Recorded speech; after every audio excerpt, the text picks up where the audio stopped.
Hey guys, what's going on? Welcome back to Crest Magic. This is another tutorial on a really cool card control that you saw the intro for. I hope you liked that. It was a cool little filming thing. It was really cold outside, so I didn't want to do the tutorial there, but it was really fun. So let's just get right into the tutorial. This move,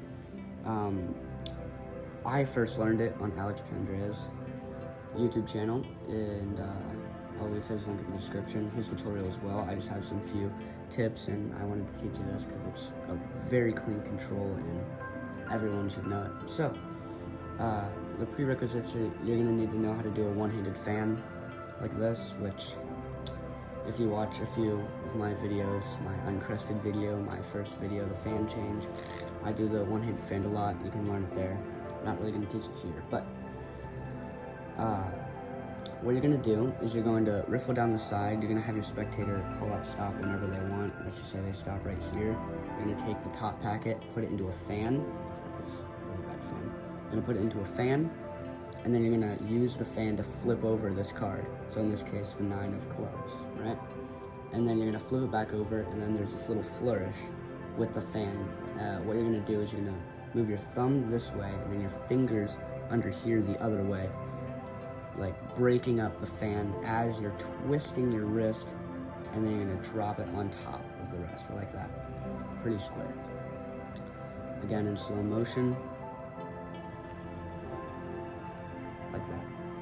And then at full speed it looks like that. Oh my gosh.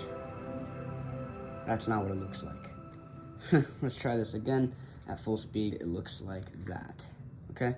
So you're going to need to know that, and you're going to use this, flip over the card like this, flip it back over, you're going to do the little flourish. Now, obviously that didn't control the card at the top. There is another move that you need to do on top of that flourish. So you riffle down, call it stop, and go right here. They stop at the king of clubs. Flip it back over, and now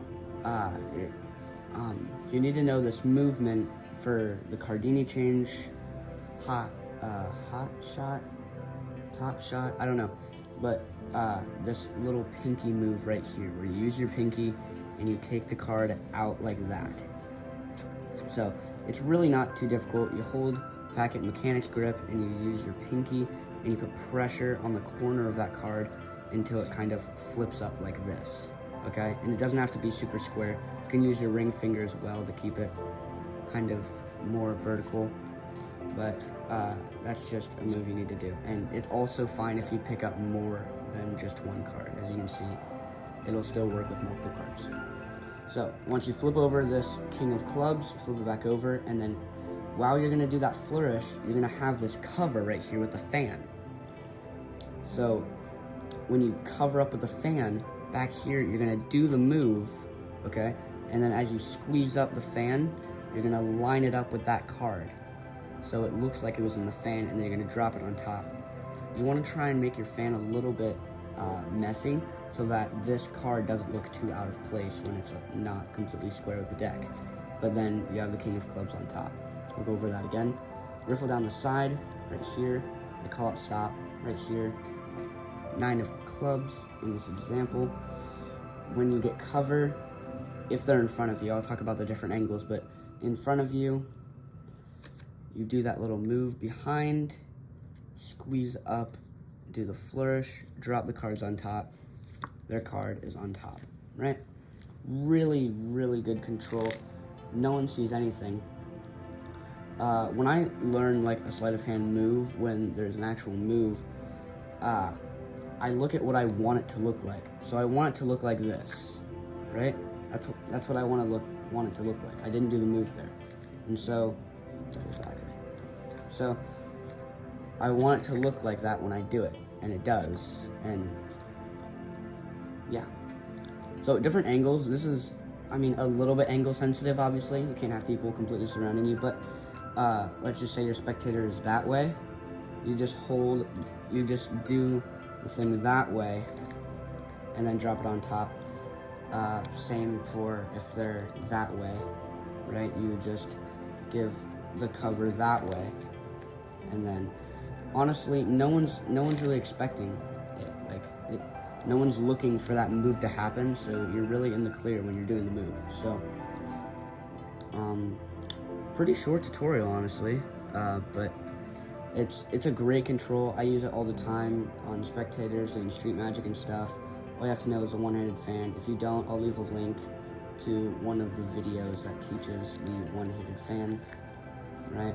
You want to make sure not to do it too early. So when you have the fan like this, you don't want to like do this and then close it up, because you obviously see that you want to get cover first and then do it. Another little tip is that if you're having a bit of trouble picking it up from the pack, when you push it up and then push it down, leave it a little bit in-jogged, like so that there's a little step right there, and that makes it a bit easier for your pinky to grab just one card as well. So you can do that just a little bit, and then it makes it a bit easier to do that move under the fan. Overall, that's about it on the card control tutorial. Stay tuned for the rubber band tutorials that just recently got 10 likes, and I'll be doing a tutorial for all those rubber band tricks, so look out for that. Also look out for another Magic with Tails episode. I know you guys really like that, and I'll see you in the next video. Bye.